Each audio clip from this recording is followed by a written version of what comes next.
Coming up on today's episode of Airborne-Unlimited, Colorado Epic E1000 CFIT accident leaves 4 dead. Boeing updates schedule for its long-delayed 777X. Marine Corps finally takes a stand against Osprey troubles.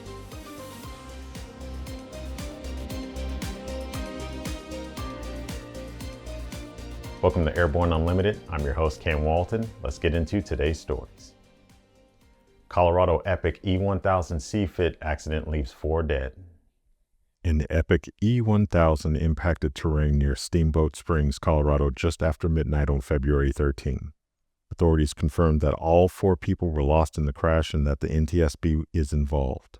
The aircraft, November 9-8 Foxtrot Kilo, was a 2024 model Epic E1000 powered by a Pratt & Whitney Canada PT6A-67A engine. It was operating as a private flight from Kansas City's Charles B. Wheeler Downtown Airport to Colorado's Steamboat Springs. ADSB data shows the final recorded position at approximately 0:19 local time near the summit of Emerald Mountain, about 0.8 nautical miles left of the extended centerline and 3 nautical miles south of the threshold for runway 32. Routt County authorities confirmed that the aircraft impacted the south-facing side of Emerald Mountain at roughly 8,252 feet elevation. Search and rescue teams deployed shortly after 12:40 a.m., reaching the remote site on foot, snowmobile, and tracked vehicles. The team arrived to find that all 4 occupants were found deceased and the plane was destroyed. All 4 victims have been recovered from the scene, and the Routt County Coroner's Office is working to notify their families today, stated Routt County Coroner Mitch Locke.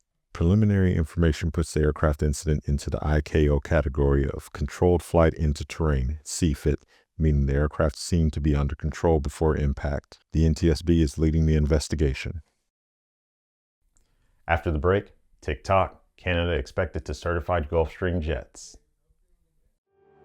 I grew up in an aviation family. My dad flew airplanes and flew air shows actually, so ever since I was 3 years old, the only thing I've ever wanted to do was be an air show pilot. It's cliche, but I get to live my dream every single day. I'm currently using the Hartzell Talon, the new aerobatic propeller. It's increased the performance of the airplane. It's made the harmonics balance throughout the airplane so much better. By far the best aerobatic propeller that I've ever flown behind. Looking for a new generation of proven and efficient aviation power plants that boast modern engineering, electronic ignition, and both direct and gear drive systems? With 100 horsepower to 240 horsepower, the Skyline and Redline engines offer uncommon value in an overpriced industry. Whether you are looking for fixed wing or rotor, MW Fly Americas has been established to service the American market with dedication and expertise. MWFlyAmericas.com. And now for a trip around the patch. TikTok, Canada expected to certify Gulfstream jets. FAA Administrator Brian Bedford says he expects Gulfstream certification by Canada to come later this week. I think we've resolved the issues with Canada, Bedford says. My understanding is Transport Canada will announce the Gulfstream certifications that have been delayed for years. President Trump brought up the certification issue when he threatened to decertify all Canadian-made aircraft if the country did not soon certify the Gulfstream 500, 600, 700, and 800. He specifically called out Montreal-based Bombardier and said he would revoke certification of the company's Global Express. Vista inks estimated $4.7 billion deal to secure decade of capacity. Vista Group has hammered out a major fleet agreement with Bombardier valued at up to $4.7 million, covering 40 firm Challenger 3500 business jets and the options for an additional 120. The deal aims to keep the Dubai-headquartered private aviation group on pace with forecasted demand growth over the next decade. The first aircraft are set to arrive in 2026, with the sheer size of the order meaning that the delivery process will likely stretch into the mid-2030s. FAA revises pilot and command rules on certain experimental warbirds. The FAA has revised its program that enables pilots to receive authorization to act as pilot in command (PIC) of certain experimental Warbird aircraft after completing aircraft-specific ground and flight training and with a prescribed amount of previous experience. Those eligible pilots will not have to take a practical exam for an experimental authorization akin to a type rating for experimental aircraft. Similar to the FAA's original All Makes and Models program from nearly 30 years ago, this is an approach that requires qualified individuals to train with an appropriate instructor. New FAA Airworthiness Directive for Dyer Aerospace. The FAA has issued an NPRM with a superseding AD for Dyer TBM 700 airplanes regarding repetitively inspecting the vertical stabilizer attachment fittings and bolts for cracks or corrosion and, if necessary, repairing or replacing the damaged part and then applying a corrosion protection reinforcement. The FAA issued AD 2007-06-11 to detect and address cracks on the vertical stabilizer attachment fitting which, if not addressed, could result in reduced structural integrity of the vertical stabilizer on certain Cicada model TBM 700 airplanes. And that's it for our trip around the patch. Now let's return to the rest of the news. Boeing updates schedule for its long-delayed 777X. Boeing is reportedly hoping to finally get its first production standard 777X airborne this April. If the schedule holds, the flight could get Boeing back in the long-range widebody competition, only 6 years behind its intended timeline. The aircraft preparing for flight is built for launch customer Lufthansa and is currently undergoing fuel system testing at Boeing's Everett facility in Washington. Unlike earlier test aircraft, this jet serves as a representation of what the 777X should actually look like when it arrives on a customer's doorstep or ramp more realistically. This isn't just for show. Regulators require certification work to include aircraft that closely match what the airlines will actually receive. Boeing claims that the 777X remains on track for certification later in 2026, with entry into service projected for 2027.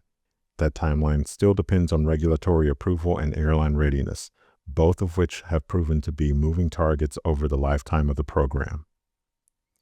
Development of the aircraft has already generated more than $15 billion in charges for Boeing. Some technical questions remain. GE Aerospace continues to evaluate a durability concern involving a seal within the GE9X engine, which is the largest commercial turbofan currently in service. Though the issue is not described as flight critical, any required redesign or retrofit would come as an unwelcome development.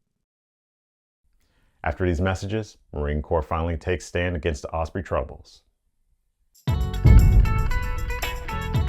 It's time to upgrade your power plant to the first FAA-certified clean sheet engine design in over 60 years. Delta Hawk's jet fuel-powered liquid-cooled turbocharged engine produces turbine performance at 40% better fuel efficiency of typical reciprocating engines, while also achieving exceptional reliability and significant reduction in cost of ownership. Reserve your engine package today at deltahawk.com. Direct Fly USA proudly introduces the new Alto NG, a single-engine, two-seat light sport aircraft for the North American market. This simple, all-metal aircraft design provides low-maintenance cost, easy, comfortable access, and responsive flight controls. Equipped with the Rotax 912 engine and a ballistic parachute, the Alto NG is reliable and safe. Learn more about the Alto NG at directflyusa.com. Welcome back. Marine Corps finally takes stand against the Osprey troubles. After a blunt GAO report and nearly 20 serious mishaps across the services in about 2 years, the Marine Corps has confirmed that it is making 5 major safety updates to its MV-22 Osprey fleet. The changes were outlined in the 2026 Marine Aviation Plan. The GAO put the numbers into perspective, finding that the Marine Corps and the Air Force recorded 18 serious non-combat Osprey accidents in fiscal years 2023 and 2024. 4 were fatal, killing a total of 20 service members. Serious accident rates during those 2 years ran 36% to 88% higher than the service's 8-year average. The Corps gave the aircraft some grace, noting that the Osprey's 10-year Class A mishap rate sits at 2.37 per 100,000 flight hours, falling below its overall rotary wing average. However, the GAO firmly reminded that the aircraft has exceeded serious accident rates compared to most Navy and Air Force platforms over the past decade. Many of the most high-profile crashes were traced back to failures inside the Osprey's gearbox system. 2 mid-flight gearbox failures killed 13 crew members combined. Other incidents occurred during takeoff, meaning crews were sometimes able to abort or land quickly. The service has grounded the fleet multiple times over this issue, including a more than 3-month stretch in late 2023. And that's our show for today. You can catch episodes of Airborne on YouTube, Roku, or Fire TV. Just search for Aero-News or Airborne. And don't forget to follow us on social media. Thanks for watching.